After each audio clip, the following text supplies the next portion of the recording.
What's up guys, Max here with a huge update to something that's happening in Killer Instinct for 2017 and technically Season 3.5. Just the other day, the Killer Instinct developers had a live stream going over a lot of the details that are going to be happening going forward with Killer Instinct into Season potentially 4. And of course, we all know the first part of that is Kilgore, who was released just the other day. I will be doing a week of this character, but I kind of wanted to give you guys my first impressions of him after one night of playing.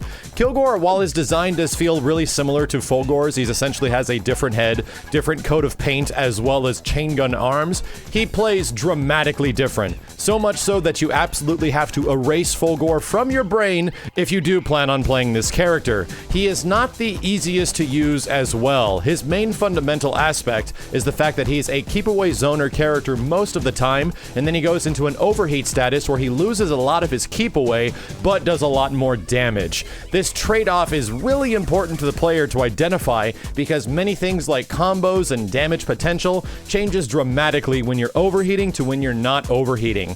I do wish after playing him for a day that there was some sort of gauge on the screen to tell me when I'm about to overheat, when the thing's about to cool down and stuff like that, because the only visual identification we have is his guns literally blazing with fire, and that can make it kind of difficult amidst all the madness of Killer Instinct visually to get a grasp on what exactly spin state / overheat state you are in. Other than that, he is a challenge. His keep-away isn't the best in the game, I feel, and it does take quite a bit to get used to this character, so be ready for that, but it is possible. I feel that at early entry level, this character might actually be very good, but at higher level, it takes some unlocking. I'm not even that high level of a player at Killer Instinct, but to get wins, it did take a bit of frustration and a bit of challenge to get to the point where I started feeling mildly comfortable. The other big aspect of Kilgore is that he costs $10. And while you might immediately be saying, that's pretty expensive for a single character in a fighting game, you're absolutely right. But it isn't just the price of admission for the character. The other half of that entry fee is actually going towards Killer Instinct World Championships and overall prize pools and event support and stuff like that, which is overall very good and very similar to what they did with Shadow Jago a while ago. Now, do I think that this character is immediately worth $10? Maybe not, but if it comes down to hardcore Killer Instinct players, or if you want to support that aspect of the community, I absolutely think it's worth it in that regard. Other than that, you might have to wait a little bit down the line to see exactly what they're doing with this Season 3.5 / Season 4 stuff, because we do not know their plans, much less what's actually going to be coming down the line with the other two characters that are in the roster right now. Is it going to be similar to what's going on with Kilgore? Are they going to be available before the Killer Instinct World Cup? We simply just don't know right now. But the other thing, which is the huge piece of news that I imagine everyone is excited about and is potentially one of the most requested things in the history of Killer Instinct 2013 to 2017, is the inclusion of Fatalities, or as Killer Instinct likes to call them, Ultimates.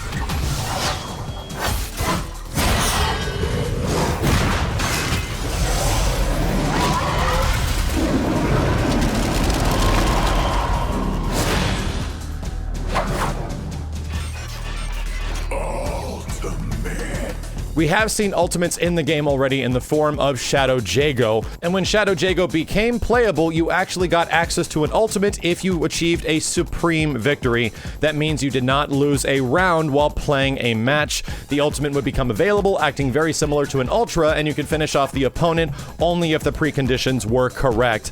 And this is very similar to Ultimates in previous games. Classic Killer Instinct Fatalities only really existed in the first KI, where the characters went into stagger states as you beat them up, and then you could choose to do humiliation or a fatality, as Killer Instinct would call them, no mercies, etc, etc. But Ultimates actually started in Killer Instinct 1 as well, allowing you to combo into your fatality / no mercy, as well as Killer Instinct 2 completely removing those stagger states, meaning that you essentially had to combo into an Ultra, you had to combo into your fatality no mercy, which is very similar to what's going on with Killer Instinct 2017, because the one one we've seen is Jago, and it looks pretty cool. Straight up spirit bomb. I'm very curious to see what they're going to do, if they're going to do anything with the other characters, because right now they tease Jago, but we've only seen Jago and Shadow Jago actually have access to ultimates, but we do not have actual confirmation if every character will be getting an ultimate of some kind. But I absolutely think they're going to. Like, I think this is going to be one of the bigger aspects of what they're going to be doing going forward for Killer Instinct. I wouldn't be surprised if it's a free update of some kind, because this is something that's built into all of the characters. So one day you're going to log into KI and then bam, all of a sudden almost everyone you would expect actually has an ultimate combo. We'll see. I don't know. I think this is going to be a big thing for Killer Instinct, especially people that have been requesting this for a long time. But I do know that they're probably going to get a little bit of backlash, mostly because a lot of people have memories of Killer Instinct being a very violent and very gory game from back in the early versions of 1994. However, the title was always rated T for teen from Killer Instinct 1 to Killer Instinct 2, so nothing has been especially vicious, except Saberwolf stabbing you in the dick.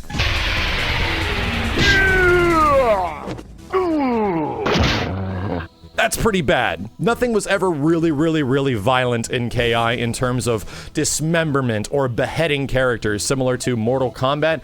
Killer Instinct always had its tone of cheesiness when it came to its fatalities, and you really shouldn't take it too seriously. In all honesty, one of the most brutal ones is the Kilgore firing squad, which is still pretty rough to look at even today.